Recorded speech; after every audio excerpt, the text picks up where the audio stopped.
Okay. Aghori వెనుకున్న money కోసం వెళ్ళింది అని అనుకుంటారా? అనుకుంటున్నా. ఇంక అంతకు మించి నాకు తెలీదు. ఒకవేళ తన పైన కూడా ఏదైనా సెక్సువల్ హెరాస్మెంట్ జరిగి ఉంటదా? ఉంటే ఉండొచ్చు. నాకు తెలీదు. ఓకే. సో, ఇంకా అఘోరి గురించి బయటకు రాని నిజాలు, ఇంకేమన్నా అతని గురించి రావాల్సినవి ఇంకేమన్నా ఉన్నాయా? మీరిప్పుడు బయట పడితేనే కానీ, ఆ అఘోరి శ్రీనివాస్ ఎవరైతే ఉన్నారో ఆయన గురించి అందరికీ తెలుస్తుంది. నేనైతే నాకు తెలియకుండా చాలా ఉన్నాయనే అనుకుంటున్నా. ఉన్నాయి గాదు ఉన్నాయి. కానీ ఓకే. అవి రావాలి బయటకి. ఓకే. వస్తలేవు. రావాలని కోరుకుంటున్నా. ఓకే.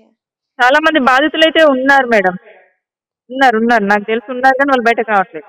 ఓకే. మన తెలుగు కానీ రాష్ట్రాల్లోనే ఉన్నారు. ఒక ఆడవాళ్ళే గాదు. మగవాళ్ళు కూడా బాధితులున్నారు. కానీ అది కూడా నాకు ఆయనకెక్కువ తెలుస్తుంది. ఆడవాళ్ళే ఇష్టము. ఆడవాళ్ళంటేనే బాగా ఇష్టము. ప్రతి ఒక్కళ్ళతో చాలా అంటే మీతో మాట్లాడిన ఒక ఆడియో గూడా బయటకొచ్చింది గదా! I love you Radhi, I miss you Radhi అని చెప్పి అంటున్నాడు. సో, ఆ మగవాళ్ళు కూడా ఇష్టమేనా ఆయనకి? అవి రెండే నేను రివీల్ చేశాను మేడం. నా దగ్గర ఇంకా సాక్ష్యాలున్నాయి. ఓకే. కానీ మగవాళ్ళ దగ్గర మనీ తీసుకున్న వాళ్ళున్నారు. చాలా మంది బాధితులు మనీ తీసుకున్న వాళ్ళున్నారు.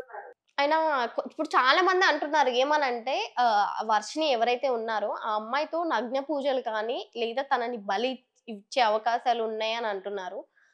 మీకేమన్నా ఐడియా ఉందా? అలాంటి అంటే చేస్తాడు పూజలని చెప్పి తెలిసే అంటే ఉంటది కదా! ఐడియా లేదు మేడం. నాకు ఐడియా లేదు. ఇప్పుడు వర్షినిని పెళ్లి చేసుకున్నాక వాళ్ళ అమ్మ, నాన్న దగ్గరికి అంతకు ముందు అయితే వాళ్ళ ఇంటికెళ్ళి ఉన్నట్టు మీతో పాటు మీ కుటుంబానికైతే మీ ఇంటికి అలా వచ్చాడా ఆయన? రాలేదు. నేను నేను పిలవలేదు. రాలేదు.